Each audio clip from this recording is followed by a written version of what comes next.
हम चाहते थे कि हमारे काम की शुरुआत जो है देश की आधी आबादी का प्रतिनिधित्व करने वाली महिला से हो, तो हमारे पास राज्य सरकार की महिला एवं बाल विकास मंत्री अनिला भेड़िया जी हैं। हम चाहते थे कि इन्हीं से कार्यक्रम की शुरुआत हो, तो आप जोरदार तालियों के साथ अनिला भेड़िया जी का स्वागत करें। और ये शुरुआत है, ये सेशन पहला सेशन है जिसमें श्रीमती अनिला भेड़िया जी से इन 2 वर्षों में सरकार के द्वारा जो भी कार्य किए गए हैं उस विषय पर चर्चा होगी। साथ ही हम जानने की कोशिश करेंगे कि आगे की क्या क्या योजनाएं हैं, किस तरीके से उसका क्रियान्वयन होना है। तो अनिला जी, आपका बहुत बहुत स्वागत है lalluram.com के इस मंच पर।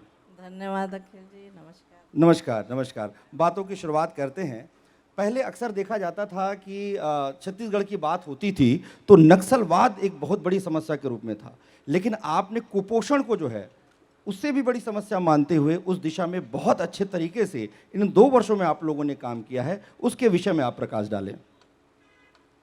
बिल्कुल, नक्सलवाद एक बहुत बड़ी हमारे छत्तीसगढ़ के लिए समस्या थी, पर साथ साथ हमारे प्रदेश के लिए कुपोषण भी एक बहुत बड़ी समस्या थी, जो आज हमारे आदरणीय मुख्यमंत्री जी जो सब काम को आसान समझ के आज करने जा रहे हैं, वो उसमें कुपोषण भी था। और इस कुपोषण से हमारे बच्चे, कुपोषित बच्चे, एनीमिक महिलाएं और जो किशोरी बालिकाएं हैं, ये सब बाहर निकल के आ रहे हैं, जो पूर्व वर्षों के मुकाबला भी हमारे यहाँ इसकी स्थिति बहुत अच्छी है। कोरोना महामारी के समय में भी आपके विभाग ने बहुत अच्छा काम किया है, चाहे हम सजग या कहें या चकमक जैसी योजना या कार्यक्रम के माध्यम से भी उन बच्चों तक आप पहुंची हैं, उसके बारे में आप हमें बताएं। बिल्कुल, सजग योजना के तहत आंगनबाड़ी बंद होते हुए भी हमारे कार्यकर्ताओं और सहायिकाओं के माध्यम से बच्चों को घर घर जाके जो वीडियो के माध्यम से या उनके जो माता पिता हैं, उनके दादा दादी हैं, जो दिन भर उनके साथ समय बिताते हैं, उन लोग को कैलेंडर के माध्यम से वीडियो भेज के, गीत के माध्यम से, कविता के माध्यम से उन बच्चों का कैसे समय पास करना चाहिए, उसे कैसे सिखाया जाना चाहिए, चाहे उनके स्वास्थ्य के बारे में हो, चाहे उनके पोषण के बारे में हो, चाहे उनके और अन्य गतिविधियों के बारे में हो। तो इस तरह से हमारे जो विभाग के माध्यम से वीडियो के माध्यम से उनके माता पिता तक पहुंचाते थे और उसी की तरह से चकमक योजना के तहत उन्हें सिखाया जाता था। आज सखी सेंटर की पूरे देश में चर्चा हो रही है। पहले ऐसा होता था कि कोई महिला पीड़ित है या किसी भी अवस्था में वो मिलती है तो बड़ी दिक्कत होती थी कि क्या किया जाए, लेकिन आपके आने के बाद यानी 2 वर्षों में ये सखी सेंटर ने बहुत अच्छा काम किया है, आप उसके बारे में बताएं। बिल्कुल, हमारे छत्तीसगढ़ में पूरे 27 जिला में अब तो 28वां भी बन गया, उसमें भी अभी संचालित नहीं हुआ है, पर होगा जी। पर ये बहुत सुंदर ढंग से संचालित हो रहा है। और इसमें जैसे कभी हमारी महिलाएं ऐसी भी थोड़ा सा बदनामी के डर से या संकोचित स्वभाव के कारण से ग्रामीण क्षेत्र से जिन महिलाओं के साथ अत्याचार, अनाचार या कुछ भी ऐसी घटनाएं होती थी, वो खुल के बाहर नहीं आ पाती थी, ना अपना रिपोर्ट लिखा पाती थी, ना अपना किसी को बता सकती थी। तो वो वैसे महिलाएं हमारे सखी सेंटर में आके आश्रय लेती हैं और उन्हें पूरा उनकी व्यवस्था वहाँ हमारे जो रहते हैं अधिकारी कर्मचारी, वो पूरा उन्हें सहयोग करते हैं, चाहे कोर्ट कचहरी का मामला हो, चाहे थाने का मामला हो। सभी सखी सेंटर में उपलब्ध है। हाँ, सारे सखी सेंटर में उपलब्ध रहते हैं। उन्हें मतलब दो परिवारों का भी कोई ऐसा मामला हो तो उसे भी समझाने का प्रयास करते हैं, ऐसा उनकी समाधान हो जाती। तो ये हमारी महिलाओं के लिए बहुत बढ़िया सेंटर है, जो छत्तीसगढ़ के खासकर हमारे आदिवासी क्षेत्र से भी महिलाएं आती हैं, जो इस तरह के समस्याओं से वो परेशान पीड़ित रहती थी, उनकी समस्या हल ही नहीं होती थी। पर ऐसे बहुत से मामले हैं जो हमारे छत्तीसगढ़ में निपटाए जा रहे हैं। जी, एक बहुत अच्छी शुरुआत आप लोगों ने की कि मुख्यमंत्री कन्या दान की जो राशि थी, जो योजना की, उसकी राशि में भी आपने बढ़ोतरी की है। बिल्कुल, हमारे छत्तीसगढ़ के या हमारे अभी नई सरकार जो हमारे स्वप्न दृष्टा है आदरणीय मुख्यमंत्री जी भूपेश बघेल जी, उन्होंने सोचा कि हमारा वैसे भी छत्तीसगढ़ में बहुत से कमज़ोर वर्ग जो होते हैं, गरीबी रेखा से नीचे हैं, उनको 15,000 पूर्व सरकार में 15,000 उनको मिलता था, जी परंतु आज उन्हें बढ़ाकर 25,000 कर दिया है। जो 25,000 भी एक गरीब परिवार के लिए बहुत बहुत बड़ी राशि बड़ी है। बात है, जिससे उनके खाने पीने की भी खर्चा शासन की ओर से, और उनको थोड़ा बहुत जो दान लड़कियों को दिया जाता है उसमें उस राशि से किया जाता है। इससे हमारे छत्तीसगढ़ की जनता भी बहुत खुश हैं कि उनकी आर्थिक स्थिति में थोड़ा सा इसमें उनको सहयोग मिलता है। वैसे उसी तरह हमारे दिव्यांग जो हैं, दिव्यांग उनको 25,000 मिलता था पहले, जी आज बढ़ा के उनको 50,000 कर दिया है, वो भी बहुत अच्छी बात है। और ये सिर्फ हमारे आदरणीय मुख्यमंत्री जी ही सोच सकते हैं, क्योंकि वो गरीब और किसान और महिलाओं के नेता हैं। जी।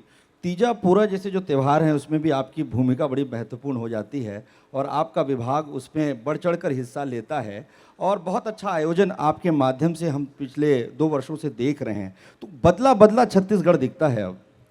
बिल्कुल, आदरणीय मुख्यमंत्री जी की एक सोच है कि हमारी छत्तीसगढ़ की संस्कृति को कैसे संरक्षण और संवर्धन करें। जी इसके लिए जो हमारी संस्कृति है, चाहे तीजा पोरा है, चाहे और हरेली है, इस तरह की गोवर्धन पूजा है, इस तरह की सब परंपराएं हैं, उनको आगे बढ़ाने के लिए ये सब त्यौहार चालू किए हैं। और हर साल कोरोना काल में भी हम लोग उनकी कोरोना काल की जो नियम का पालन करते हुए हम लोग ये त्यौहार को भी मनाए हैं। और हमारी बहनें भी तीजा पूरा में बहुत खुश रहती हैं। अगर हम इस साल कोरोना काल में नहीं मनाते तो शायद वो निराश हो जाते, इसलिए उनकी इच्छा के अनुरूप और हमारे मुख्यमंत्री जी हमारी बहनों की इच्छा के अनुरूप ये त्यौहार मनाए हैं। और ये त्यौहार हमारे छत्तीसगढ़ में बहुत बड़ा बिल्कुल त्यौहार है बेटियों के लिए, बिल्कुल सही क्योंकि कह रहे हैं। इसमें सारे मायके वाले लेने आते हैं। वैसे ही हमारे मुख्यमंत्री जी अपने बहनों को, बेटियों को अपने बंगले में बुला के तीजा पोरा का त्यौहार मनाते हैं। इसमें बहुत उत्साह रहता है सभी बहनों का। जी, एक प्रश्न जो है आम व्यक्ति का है जिसने मुझे कहा था कि आपसे मैं ज़रूर पूछूं कि अक्सर ये होता था कि कोई मंत्री बन जाए तो या तो सर हो जाते थे या मैडम हो जाते थे, लेकिन आप मंत्री बनने के बाद भी दीदी ही हैं लोगों के लिए। जो मुझे अच्छा लगता है कि मैं दीदी ही बनी रहूं। जी मैं सर मैडम नहीं, मैं या तो आप किसी की बेटी हूं, अभी भी किसी जी की बहू हूं, जो पहले थी मैं वैसे ही रहना चाहती हूं। बहुत अच्छी सोच है आपकी। आपने आंगनबाड़ी के जो कार्यकर्ता हैं और जो सहायिकाएं हैं उनके भी यूनिफॉर्म में बदलाव जो है लाया और उसको बदलने का जो विचार आया वो कैसे आया? अब ये विचार इसलिए आया क्योंकि बहुत पुराने, कोई भी पुराना चीज़ कपड़े हो उसी उसी को पहनने से आदमी देख देख के परेशान हो जाते हैं। थोड़ा सा परिवर्तन होना चाहिए, क्योंकि उन लोगों को क्या है, साल में एक बार यूनिफॉर्म मिलता है, जी जी तो साल भर पहनने के बाद वो वैसे ही पुराना हो जाता है, उसको रिपीट नहीं कर पाते हैं। तो अगले साल के लिए दूसरे कलर में दें तो शायद उनका जो सोच कलेक्शन है हाँ और अच्छा नयापन करने का मन करे उन्हें, अपने हमारे आंगनबाड़ी के बच्चों के लिए एक और उत्साह लेके वो आए, ये जी सोच जी। के हम लोग वो थोड़ा सा कलर में परिवर्तन किए। कोविड के इस दौर से हम लोग गुजरे, मतलब 2020 जो है मार्च से लेकर अब तक, लेकिन आपके विभाग ने अपनी जो भागीदारी कहें या अपनी जिम्मेदारी कहें बहुत अच्छे से इस बीच में आप लोगों ने निभाया आंगनबाड़ी कार्यकर्ताओं के माध्यम से। क्योंकि क्या हो रहा था कि कैसे पहुंचेगा वहां तक, एक बहुत बड़ा सवाल था, लेकिन आपका विभाग वहां तक पहुंचा जबकि स्कूल, दफ्तर, दुकानें सब बंद थे। ऐसे दौर में आपके विभाग ने बढ़ चढ़ कर बहुत अच्छे से काम किया, उस विषय में आप हमें बताएं। बिल्कुल, हमारे विभाग के अधिकारी कर्मचारियों ने और आंगनबाड़ी के हमारे कार्यकर्ता बहनें और सहायिकाओं के माध्यम से हम लोगों ने, जब आंगनबाड़ी बंद था कोविड के दौरान, हम लोगों ने उस रेडी टू ईट का जो घर पहुंच सेवा दी है, उनको गरम भोजन हम नहीं दे पा रहे थे तो उन्हें सूखा राशन टेक होम के माध्यम से सूखा राशन दिया गया। और अभी जो किसी ने ऐसा कोई काम नहीं कर रहा होगा कि गरम भोजन या सूखा राशन उनके घर तक नहीं पहुंच पा रहे हैं, परंतु कोविड के नियम के पालन करते हुए आज हमारी कार्यकर्ता बहनें टिफ़िन के माध्यम से भी उन बच्चों तक गरम भोजन पहुंचा रहे हैं। क्योंकि हमारे बच्चे आज कुपोषित थे, जिसमें हमारे मुख्यमंत्री जी सुपोषण अभियान, जो मुख्यमंत्री जी सुपोषण अभियान चलाया गया है, उनके माध्यम से भी उन्हें गर्म भोजन देना है। इसलिए सूखा राशन से क्या है, हो सकता है उनके घर में पालक उनको सही समय से नहीं दे पा रहे होंगे, तो हमारे विभाग के माध्यम से हम टिफ़िन के माध्यम से उन बच्चों तक गर्म भोजन पहुंचा रहे हैं। जी, कुपोषण के दर में भी कमी आई है बिल्कुल। 2 सालों में। साथ ही जो कि बहुत महत्वपूर्ण योजना है मुख्यमंत्री सुपोषण अभियान, जिसकी हमेशा चर्चा भी होती है और आपके विभाग ने इसमें बहुत अच्छा काम भी किया है। और आपका एक लक्ष्य है, क्योंकि यदि भारत का भविष्य सुरक्षित रहेगा, भारत का भविष्य स्वस्थ रहेगा, तो ही हम एक अच्छे छत्तीसगढ़ का निर्माण कर पाएंगे। तो मुख्यमंत्री सुपोषण अभियान के बारे में आप हमें बताएं। मुख्यमंत्री सुपोषण अभियान के माध्यम से 2 अक्टूबर 2019 को आदरणीय मुख्यमंत्री जी चालू किए हैं और उसमें हमें बहुत अच्छा सफलता मिल रहा है।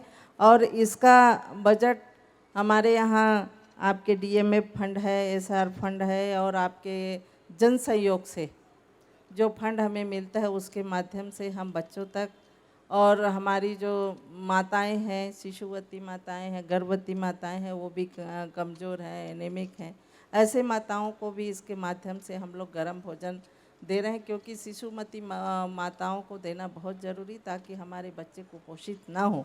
जी। इसलिए उन्हें भी मुख्यमंत्री सुपोषण अभियान के माध्यम से हम लोग जन सहयोग के माध्यम से डीएमएफ फंड के माध्यम से दे रहे हैं। और इसमें कम से कम हमारे 99,500 कुछ ऐसे बच्चे जी। सुपोषित हुए हैं। ये बहुत बड़ी हमारे लिए उपलब्धि है, हमारे छत्तीसगढ़ के लिए। और हमारे मुख्यमंत्री जी के मार्गदर्शन में जो सपना देखे हैं छत्तीसगढ़ को सुपोषित करने का, जी। वो शायद हम सफल हो जाएंगे। आंगनबाड़ी के कार्यकर्ताओं की भी मानदेय में बढ़ोतरी की गई है, उसके पीछे उद्देश्य क्या था? उनकी लंबित मांगे भी थी वैसे तो ये। जी, प्रधान उसका आंगनबाड़ी हमारे कार्यकर्ताओं सहायिकाओं की बहुत पुरानी मांग थी और बहुत सालों से 15 सालों से उन लोग धरना और हड़ताल में बैठे रहते थे, परंतु उनकी मांग पूरी नहीं होती थी। परंतु हमारी सरकार आने के बाद हमारे कार्यकर्ताओं की मानदेय में भी बढ़ोतरी हुई है। सहायिकाओं की जैसे कार्यकर्ता 5,000 था, उन्हें 6,500 के आसपास है। हमारे सहायिकाएँ 2,500 थे, उनका कम से कम 3,200 के आसपास है। इस तरह से हमारे कार्यकर्ता और सहायिकाओं की मानदेय में बढ़ोतरी हुई है। और ये बहुत, क्योंकि उनका काम बहुत लेते हैं सरकार की तरफ से हमारे कार्यकर्ताओं से, तो थोड़ा तो उनका हक बनता है उनके मानदेय में बढ़ोतरी करने का। तो हमारी सरकार ने ये सोच के उनकी मानदेय बढ़ाई। महिला सशक्तिकरण की दिशा में भी आपका विभाग बहुत अच्छा काम कर रहा है। समूह जो ऋण है, स्व सहायता समूह को जो दिया जा रहा है, क्योंकि ये जो ऋण है वस्तुतः उनका एक सम्मान है कि वो अपने पैरों पर खड़े हो सकें, अपना काम कर सकें, उसके बारे में आप हमें बताएं। बिल्कुल, बहुत नॉमिनल ब्याज में हमारे विभाग के माध्यम से स्व सहायता समूहों को ऋण दिया जाता है, जो वो अपने स्वावलंबी होकर अपना कुछ रोजगार चालू कर सके और उनकी आर्थिक स्थिति में सुधार हो सके, ये हमारा उद्देश्य है। बाल विवाह कुप्रथा जो है, जिस पर बालिका वधू जैसे सीरियल्स भी बने, जागरूकता के लिए लगातार अभियान भी चलाए जाते हैं, लेकिन ये कुप्रथा कहीं न कहीं प्रदेश में, देश में बदस्तूर जारी रहते हैं। लेकिन इन 2 वर्षों में जो बाल विवाह कुप्रथा को रोकने का भी बड़ा सराहनीय प्रयास आपके विभाग के द्वारा किया गया है। बिल्कुल, आप पहले सुनते रहे होंगे कि इतने कम उम्र में बच्चों की शादियां, बच्चियों की शादियां कर दिए गए हैं, परंतु हमारे विभाग की सजगता और प्रशासन और पुलिस की सहयोग से ये बाल विवाह हम लोगों के यहाँ इस बार रोकने में बहुत सफल हुए हैं। और 2 साल में ऐसे ज़्यादा, इसके बाद ऐसे ज़्यादा कोई मामला भी नहीं आ रहा है। उसमें विभाग बहुत सक्रिय है। जी, एक अलग प्रश्न है कि विभाग को लेकर हमेशा ये होता है कि आपकी सोच हमेशा रही है कि अंतिम व्यक्ति तक वो लाभ पहुँचे, लेकिन कई बार ऐसी चीज़ें हो जाती हैं कि जो व्यवस्था है वो कहीं न कहीं वहाँ तक नहीं पहुँच पाती। तो 2 वर्ष आपके इधर हो गए, 3 वर्ष उधर बचे हुए हैं, तो आपकी क्या योजना है? इस बार मुझे लगता है कि ऐसा नहीं होगा कि योजना वहाँ तक नहीं पहुँचेंगे। इस बार हमारी सरकार, हम आदरणीय मुख्यमंत्री जी की भी सोच है कि अंतिम व्यक्ति तक उसके लाभ मिले। और हमारे विभाग का योजना भी है, चाहे वो पेंशन की योजना हो, चाहे रेडी टू ईट की योजना हो, चाहे आपके खाद्य सामग्री देना है माताओं को, बहनों को, उनकी योजना हो। तो हम लोग जिला में जो अधिकारी बैठे हैं, जी पहले ये होता था प्रदेश से संचालित होता था, अब तो जिला और ब्लॉक के अधिकारियों से मिलके इनकी गतिविधियां जो हैं आंगनबाड़ी में कैसे पहुंच रहे कि नहीं, हमारे सामान सही बच्चों को मिल रहे कि नहीं मिल रहा है, इस तरह की वो गाइडलाइन दिया हुआ है और वो सर्वे करके चिन्हित करके उन्हें सूचना भी दे रहे हैं, उसमें कार्यवाही भी हो रही है। जी, पोषण अभियान के अंतर्गत आप अपनी उपलब्धियों के बारे में बताएं इन 2 वर्षों के। बिल्कुल, पोषण अभियान की जो उपलब्धि है मैं तो आपको बताई कि मुख्यमंत्री सुपोषण भी है और हमारे विभाग की पोषण अभियान भी है। इसके उपलब्धि में हम लोग जो एनीमिक माताएं हैं, गर्भवती माताएं हैं, किशोरी बालिकाएं हैं और 6 माह से 3 वर्ष की बच्चे हैं, इन सभी को गर्म भोजन उपलब्ध कराना हमारी सरकार की प्रतिबद्धता है। और जिसके कारण जिला में अपनी व्यवस्था के अनुसार कुपोषित बच्चे हैं, उन्हें गुड़ है, चिक्की है, गर्म भोजन है, आपके महुए की लड्डू है, जहाँ पे क्षेत्र में अंडा खा रहे हैं वहाँ पे बच्चों को अंडा भी वितरण कर रहे हैं। इस तरह की नई नई जो सोच है कि बच्चे क्या चीज़ अच्छा से खा लें जी जी और हमारी जो महिलाओं की एनीमिक की कमी किससे दूर हो, जी तो उसको भी स्वास्थ्य विभाग के माध्यम से उन्हें चिन्हित करके उन्हें दवाई भी दिया जा रहा है और हमारे विभाग से जो टेक होम राशन भी दिया जा रहा है और उन्हें गर्म भोजन भी उपलब्ध किया जा रहा है। इस तरह की कई योजनाएं हैं जिससे अभी हमारे मुख्यमंत्री की जो योजनाएं चल रही हैं उनके मार्गदर्शन में हमारे विभाग की, तो इससे ऐसे लगता है कि हमें इससे आगे और कुछ करना होगा, पर इसी में अभी हम लोग केंद्रित हैं कि ये बहुत अच्छा चल रहा है और इससे अच्छा सुपोषण या सुपोषित हमारे बच्चे हो रहे हैं, गर्भवती माताएं भी हो रही हैं, हमारी शिशुवती माताएं भी हो रही, किशोरी बालिकाएं भी हो रही है, ये सब अपने बाहर आ रहे हैं कुपोषण से। इसलिए हमारी योजनाएं ये चल रही है, आगे भी हम इसे और बढ़ाएंगे। जैसे जैसे हमें सफलता मिलेगी, जन सहयोग होंगे, सरकार की जो आर्थिक व्यवस्था होते जाते जाएगी, हम उसे आगे और अच्छा से करने की कोशिश करेंगे। जी, बहुत अच्छी बात आपने बताई। महिलाओं का एक मौलिक अधिकार है कि उन्हें सैनिटरी नैपकिन जो है वो फ्री में मिलना चाहिए। पहली बार छत्तीसगढ़ में इस दिशा में भी आपके विभाग के माध्यम से काम किया जा रहा है, उसके विषय में आप बताएं। हम लोगों के विभाग के माध्यम से छात्रावासों में, स्कूलों में ये शुरू किया गया था, परंतु इस साल कोरोना के कारण हॉस्टल भी बंद है, स्कूल भी बंद है, इसलिए बंद है। ये आगे भी चालू रहेगी, स्कूल छात्रावास जैसे खुलेंगे वो आगे भी चालू रहेगी। वर्चुअल मैराथन में भी आपने बहुत अच्छे से भाग लिया, उसके बारे में बताएं। हमने वीडियो देखा, बड़ा अच्छा लगा और बहुत सारी बहनों को भी इससे प्रेरणा मिली होगी कि अब जो है छत्तीसगढ़ दौड़ रहा है प्रगति के पथ पर, उन्नति के पथ पर, तो हमें सबको मिलकर दौड़ना है। तो आपको देखकर बड़ा अच्छा लगा। बिल्कुल, बहुत खुशी की बात है कि हम इस 2 साल में हमारे मुख्यमंत्री जी के मार्गदर्शन में, उनके निर्देशन में हम छत्तीसगढ़ को इतनी ऊंचाइयां तक पहुंचा लिए हैं और हमारे देश में नहीं विदेशों में भी हमारे छत्तीसगढ़ के नाम, योजनाओं का नाम चल रहा है। इसलिए हम लोग भी खुश होकर, जैसे हम कदम बढ़ा रहे हैं वैसे छत्तीसगढ़ भी कदम बढ़ा रहे हैं और हमारे साथ हमारे छत्तीसगढ़ के लोग भी कदम बढ़ाएं। हम मुख्यमंत्री के साथ कदम बढ़ा रहे हैं, वैसे ही हमारे साथ हमारे छत्तीसगढ़ के सारे जनता भी हमारे साथ कदम बढ़ाए। यही भावना के साथ वर्चुअल मैराथन में हम सब भाग लिए। जी जी जी, मैं अंतिम मेरा सवाल है कि आप छत्तीसगढ़ की जो हमारी जनता है, जो आपसे बहुत स्नेह करती है, इन 2 वर्षों में आपने बहुत स्नेह प्राप्त किया है, क्योंकि स्नेह को और आदर को प्राप्त किया जाता है, वो प्राप्त आप लोगों ने किया है। तो मैं चाहता हूं कि एक संदेश भी दें और आपकी जो आगे की योजना है उसके बारे में हमारे दर्शकों को बताएं। बिल्कुल, मैं छत्तीसगढ़ के सभी दर्शकों को, सभी जनता को बहुत बहुत धन्यवाद भी देना चाहूँगी, क्योंकि जो हमारी सरकार की 2 साल तक हमारे मुख्यमंत्री जी और अपनी सरकार की उपलब्धियां हैं, उन्हें बढ़ चढ़ कर आप लोगों ने सहारा है और आगे बढ़ने में भी आप लोगों ने सहयोग दिया है। इसी तरह हम आगे भी आप लोगों से आशीर्वाद चाहेंगे कि और हमारे मुख्यमंत्री जी और हमारी सरकार की हमेशा आप लोग सहयोग करें, क्योंकि आप लोग जनता है तो हम हैं, इसलिए जनता खुश रहेंगे तो हम खुश रहेंगे। इसलिए आप लोगों से हमेशा आशीर्वाद और सहयोग की अपेक्षाएं करूँगी।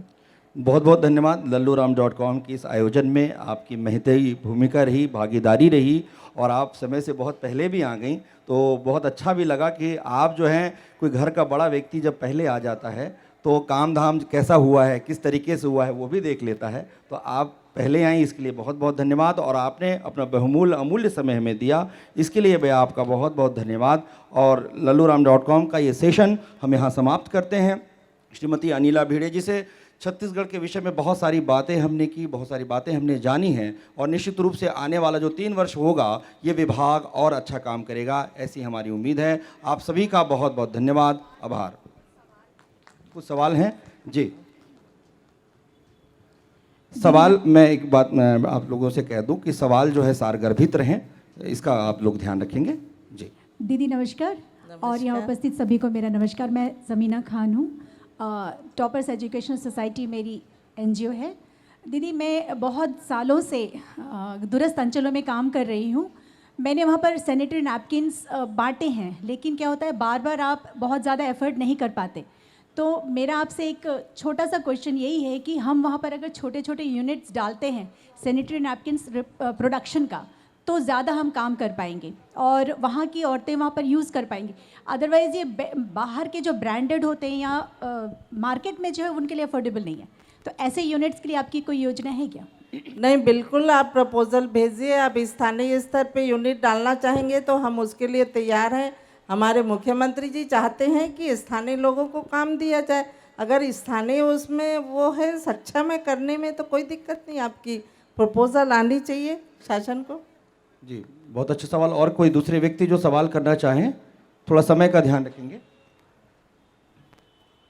जो और भी सवाल करना चाहें वो हेलो हेलो हाँ इधर जी। लेफ्ट साइड में उधर एक सज्जन सवाल हाँ, करना चाह रहे हैं। जी भाई साहब, अपना नाम परिचय भी दे देंगे।